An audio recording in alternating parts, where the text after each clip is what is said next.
Welcome to the course about smart money concepts based on the Wyckoff methodology. In this course, you will learn the basics of this trading approach. If you're new to the channel, please consider clicking the like button and subscribing right now, as this helps support the channel. We start by realizing that in trading, the odds of success are not particularly great for the vast majority of people. The small retail trader is competing in a way with other large traders who have much more knowledge, more experience, more capital, better trading tools, better access to information, not to mention a greater capacity to analyze this information. Perhaps more importantly for the purposes of this course, large, well-informed traders have a deeper understanding of trading psychology and the capacity to use this understanding against the uninformed retail traders. It's an asymmetric game, to say the least. The logical step for the retail trader is to trade with the large traders rather than against them. The Wyckoff methodology is based on the identification of what the large traders are doing using a logical approach, which can empower the retail trader to avoid being an easy prey for the large traders and to be on the right side of the market along with the smart money. The hallmark of the Wyckoff methodology is the use of logic to understand the actions and footprints of well-informed traders in the market. It is also a more flexible trading approach in comparison to the Dow theory and the Elliott Wave theory, for example. Before we dive into the method, it's important we understand where it came from first. Richard Wyckoff was born in 1873. During the time he worked as a broker, he was able to observe how large traders behaved by watching the charts and the tape. According to Wyckoff, the movements of the market could be anticipated through its own action because the steps of large traders would leave footprints in the charts and tape. Richard Wyckoff became a Wall Street superstar after his success with his own methodology. The method is based on a logical approach to reading the markets, and it relies on ideas like supply and demand, cause and effect, effort and result, and a detailed account of how the so-called smart money acts in the market. The enthusiasts of the Wyckoff methodology believe that understanding the mechanics behind the smart money is the true key for the trader's evolution. With that said, let's begin learning the Wyckoff method with the 4 phases of price action. Most of what we are going to see later is built on this first idea. We start with the idea that price action moves in waves. And these waves have a fractal nature, meaning that up and down movements repeat inside themselves across all scales. This is the same idea built in the Elliott Wave theory, where the 5-3 wave pattern repeats inside itself in multiple degrees. In the Wyckoff method, however, there is no rule about how many waves a trend should have precisely. There is, however, a guideline about the general structure of how market waves develop. This leads us to the idea of 4 phases of price action. The 4 phases are accumulation, uptrend, distribution, downtrend, and the mechanics behind these 4 phases is explained by the supply and demand and the concept of path of least resistance. An accumulation happens at the beginning of an uptrend. Buyers will accumulate positions until they are certain that there is no significant supply in their way. That way they can create the uptrend more freely. When there is sufficient accumulation, the path of least resistance is to the upside. Note that the expression path of least resistance simply means the easiest path. When there is too much demand and not a lot of supply, the easiest path the price can take is up. That is what creates an uptrend after an accumulation phase according to the Wyckoff methodology. One important detail here is that an uptrend is not necessarily followed by a distribution. There is the possibility of a reaccumulation phase where buyers will accumulate positions in order to free space to the upside so that the uptrend can continue. This means that there isn't a set number of waves in an uptrend like there is on the Elliott Wave theory. Notice also that this idea of accumulation and distribution is the same found in the Dow theory. We can state that the Wyckoff methodology is, to some degree, an evolution of the Dow theory. A distribution phase happens when buyers believe that the uptrend has gone too far and now sellers will become the dominant player. The logic is exactly the same for the downtrend. Sellers will sell until there is no significant demand in their way. This ensures that the path of least resistance for price is to the downside. Just like there exists the possibility of a reaccumulation, there is the possibility of a redistribution only for the downtrend to continue further. The accumulation and distribution are ranging market phases, while the uptrend and downtrend are trending market phases. There are mainly three types of scenarios: the uptrend, the downtrend, and the sideways market. An uptrend is characterized by higher highs and higher lows. A downtrend is characterized by lower highs and lower lows. And a sideways market is characterized by flat highs and flat lows. The sideways market can be subdivided into 5 types. Flat highs and flat lows can mean an accumulation, a reaccumulation, a distribution, a redistribution, or a random range, which is just a sideways market that doesn't necessarily function as an accumulation or distribution. Let's now study the fundamental laws behind the Wyckoff method, which are of great importance for the comprehension of market context. One of the fundamental laws used in the Wyckoff methodology is the law of supply and demand, which is one of the most reliable economic principles. If you want to go deeper into the study of supply and demand, you can watch the Ultimate Beginner's Guide to Supply and Demand in the video card or video description. The law of supply and demand states that the market price will always seek an equilibrium state, which is the point where the supply and demand curves intersect. Let's observe a hypothetical example of supply and demand curves to develop a geometric intuition about why price rises when there is more demand and why price falls when there is more supply. Imagine, for simplicity's sake, that we are talking about a simple good like apples, for example. The law of demand states that the higher the price of something, the less buyers will be willing to get it. In the graph, we have price on the vertical axis and the quantity on the horizontal axis. As the price of apples rise, the quantity demanded of apples will decrease, so the demand curve is downsloping. Make sure you truly understand that before moving forward. The law of supply states that the higher the price, the more sellers will be willing to sell it. In our example, the higher the price of apples, the more sellers will be willing to sell it in order to make a greater profit, so the supply curve is upsloping. Notice that there is always a tension between supply and demand as they have opposite interests. The law of supply and demand states that a market will always seek an equilibrium, which is the point where the supply and demand curves intersect. This is the point of agreement between buyers and sellers, and this point of agreement can be represented by a price. To understand how prices might rise or fall, we need to observe what happens when there is a shift in demand or a shift in supply. For example, imagine that a scientific paper is published claiming that apples are good for people's health in a way that has not been anticipated before. This will cause buyers to be willing to buy more apples for the same price. In other words, there will be a shift in demand. Geometrically, this is represented by the demand curve going to the right. This movement of the demand curve to the right causes the point of equilibrium to move up along the supply curve to meet the new intersection. This is what ultimately makes price rise, since the new point of equilibrium is above the previous one. Following the same logic, an increase in supply for whatever reason will cause the supply curve to move to the right, since sellers will be willing to sell more apples at the same given price. This shift to the right forces the point of equilibrium to move down along the demand curve to meet the new intersection. This is what ultimately makes price fall, since the new point of equilibrium is below the previous one. Notice that price can rise due to an increase in demand or a decrease in supply, and fall due to an increase in supply or a decrease in demand. This is the mechanics behind price movement. The asymmetry between supply and demand is not exactly a function of the number of buyers and sellers in the market. It's a function of their integrated power. For example, 10 powerful buyers can generate more demand than 1,000 weak sellers can generate supply. That's why powerful traders can influence the market in certain situations.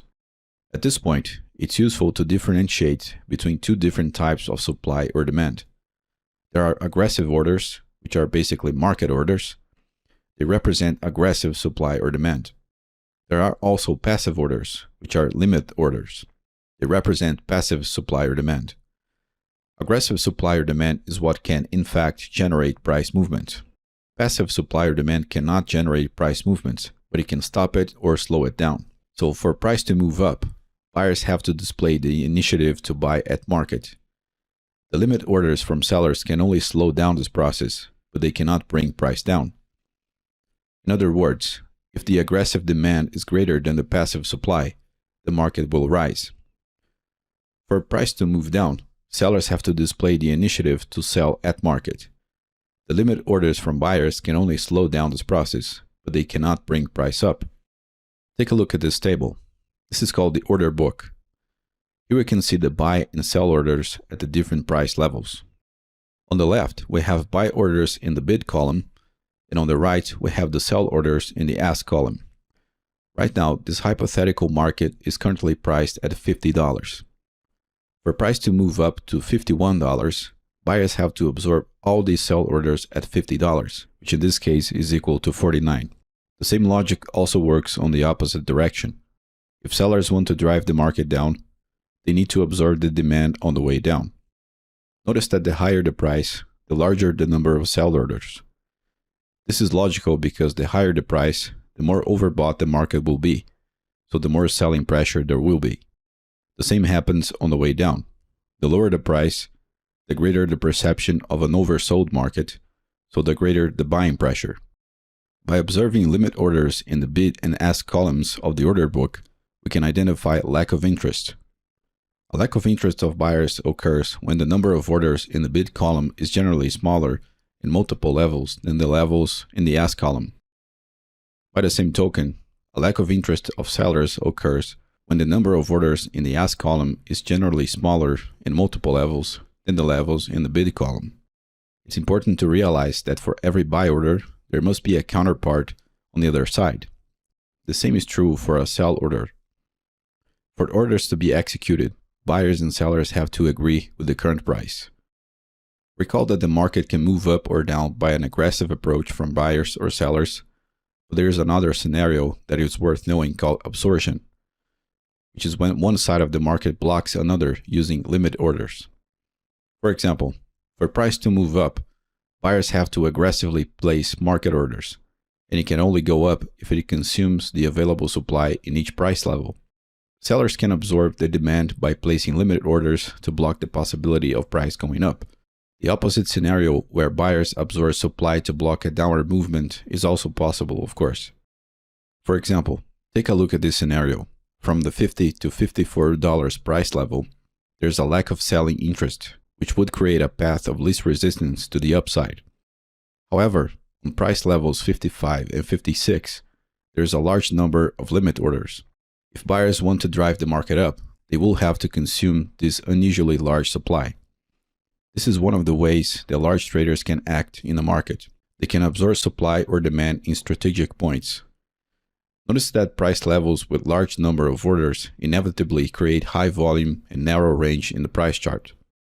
Here you can see a hypothetical example of supply absorption. Notice how in the highlighted market levels, there is an unusually large number of orders on the demand side. If sellers want to drive the market down past these levels, they will need a lot of aggressive supply, so this is an attempt to block sellers by using passive demand. In the Wyckoff method, we use price action and volume in order to understand what's happening between buyers and sellers. Aggressive and passive supply and demand maneuvers, like we can see in the hypothetical order book examples in here, are reflected in the analysis of price and volume. This will be outlined later in the course. For now, let's move on to the second fundamental law, which is the law of cause and effect. Another fundamental law of the Wyckoff methodology is the law of cause and effect, which is the idea of determinism. In the context of the method, the range is a cause and the trend that follows is the effect. One important detail is that effects are proportional to the size of causes, so a short accumulation causes a short trend, and a long accumulation causes a long uptrend. A short distribution causes a short downtrend, and a long distribution causes a long downtrend. This is useful for the projection of the trend duration based on how long the previous accumulation or distribution has been. These four phases of accumulation, uptrend, distribution, and downtrend form what is called the Wyckoff cycle. An accumulation leads to an uptrend, then the market displays a distribution, which leads to a downtrend. However, the market doesn't always change direction after an accumulation or distribution necessarily. Sometimes these phases simply don't occur. There are scenarios where the market simply reverses direction through what are called fast patterns, which come in 4 types: the climax, the double top or bottom, the pullback, and the bull or bear trap. The climax is a fast reversal pattern marked by the complete absence of accumulation or distribution phases. The market simply goes from an uptrend directly to a downtrend, or from a downtrend directly to an uptrend without much warning. This is analogous to the V-bottom and V-top patterns. The second fast pattern is the double top or double bottom, which are 2 famous reversal chart patterns. In the double bottom, the market will produce 2 lows at the same price level and then reverse to an uptrend. In the double top, the market will produce 2 highs at the same price level and then reverse to a downtrend. Notice that the double top or double bottom pattern has more sideways motion than a climax, but not enough to be considered an accumulation or a distribution. The pullback is similar to the double top or bottom, but the second drive fails to reach the same level of the first one. The bullish pullback is marked by 2 higher lows, while the bearish pullback is marked by 2 lower highs. In the bullish pullback, the fact that the market fails to meet the previous low is an indication of buying pressure, while in the bearish pullback, the fact that the market fails to meet the previous high is an indication of selling pressure. The fourth fast reversal pattern is the bull or bear trap. The bullish reversal pattern is called bear trap because the market surpasses the previous low, giving the impression that it will continue to the downside, only to reverse significantly to the upside right after.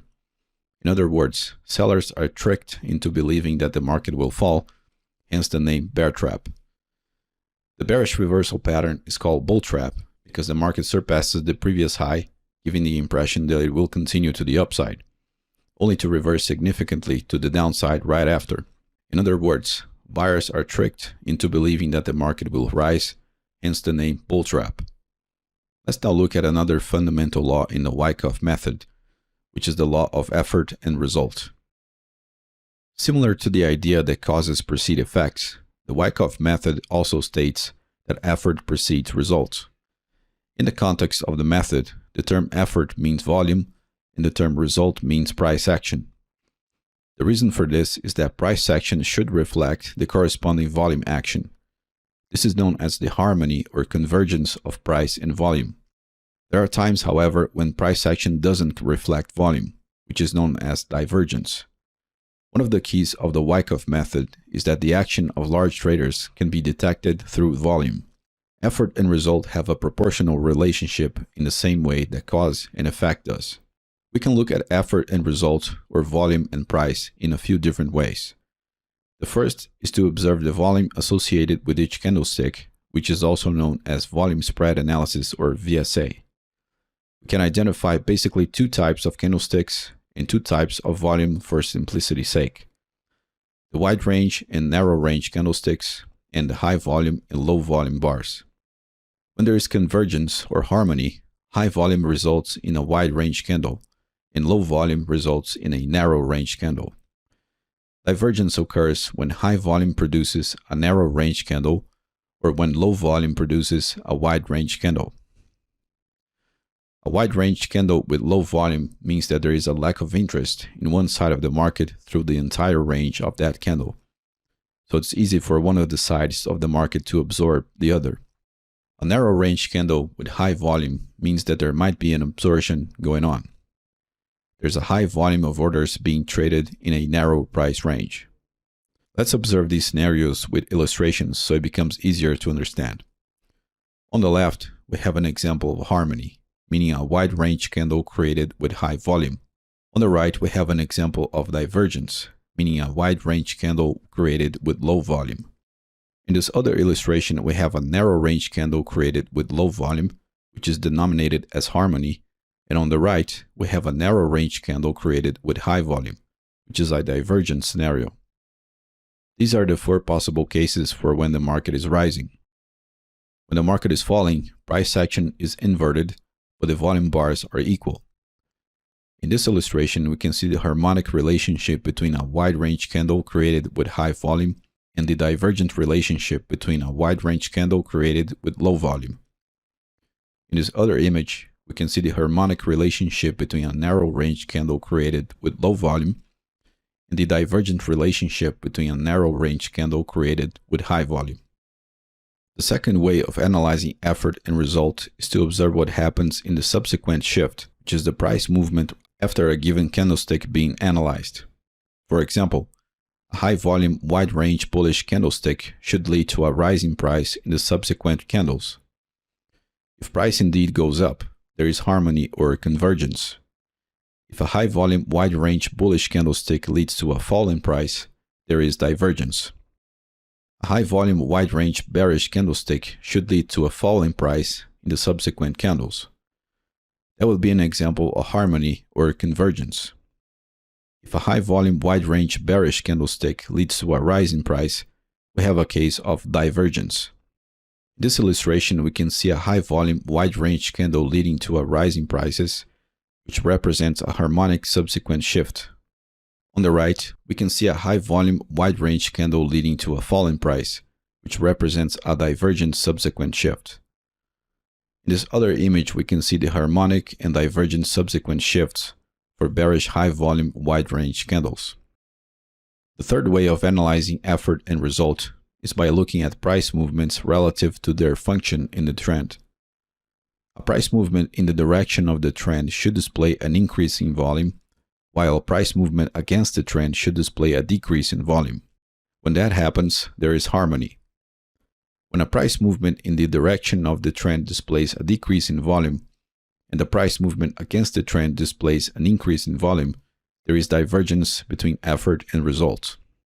In this image, we can see the harmonic scenario of an uptrend.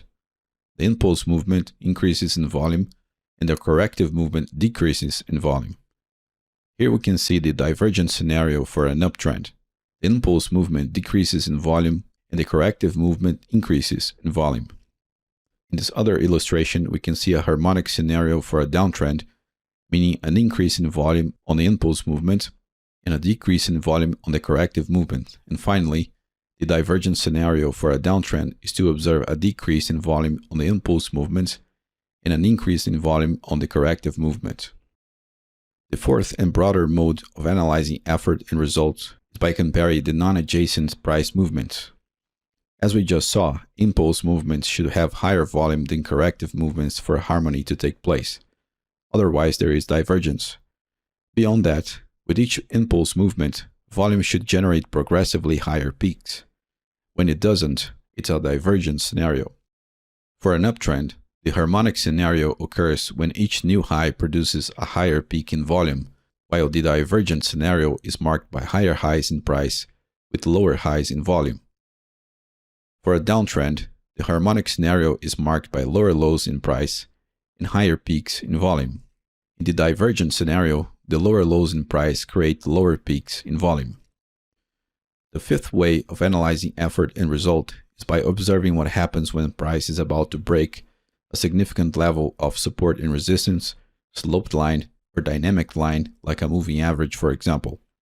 Harmony occurs when price breaks the level in question with high volume and doesn't lose the level afterwards. Divergence happens when price breaks a level with high volume only to create a false breakout right after. For upward price movements, a harmonic scenario occurs when price zooms a resistance line, turning it into support, which holds price action right after. In the divergent scenario, the support would not be able to hold price, rendering the scenario as a false breakout. For downward price movements, a harmonic scenario occurs when the price zooms a support line, turning into resistance, which holds price action right after. In the divergent scenario, the resistance would not be able to hold price, rendering the scenario as a false breakout. This finishes off the first part of this course. Don't forget to click the like button, subscribe to the channel, share this video, and leave your feedback below in the comment section. In the next video, we'll be taking a closer look at the accumulation and distribution processes, and also the 7 logical events outlined by the Wyckoff method. Thank you very much for watching, and I'll see you in part 2 of the Smart Money Concepts course. Take care.